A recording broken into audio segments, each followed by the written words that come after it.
asked me, does it feel like you're glorifying drug dealers?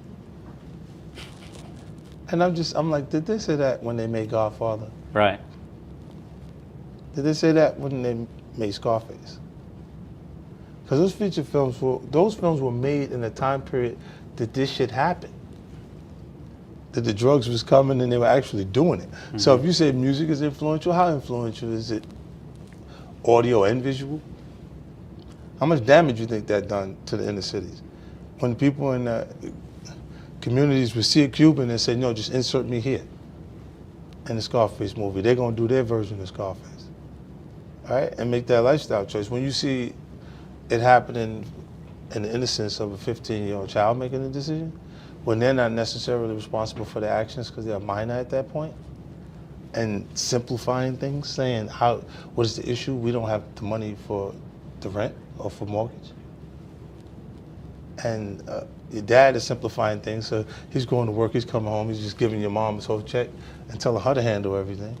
And because the car broke down, they ain't got enough money for the mortgage. So you go in the neighborhood, you do what you can do in the street, you come back and give your parents the money. But that doesn't work because they're Christian, good Christian people. So this conflict that is universal conflict. I think that is relatable across all different cultures if they just believe in God or Christianity.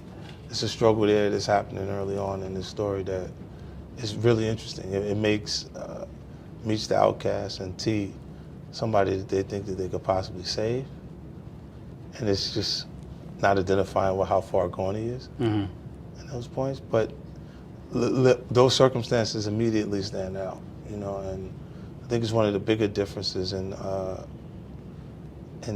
family drama that you see in Raising Kanan or the family drama in Ghost, you know. So you'll later, I mean, there's so much to talk about, so much to tell that they experienced on this journey. Like, yeah, we didn't get to Atlanta yet. You know, we're in Detroit right now.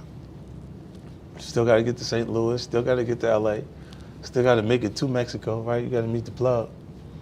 Got a lot of stuff to do. Yeah, it's a long, wild story that they had, and to your point, I think the glorification questions, it's focusing on the wrong thing. It's missing the bigger picture entirely, because, like you said, it's universal. As long as a human struggle exists,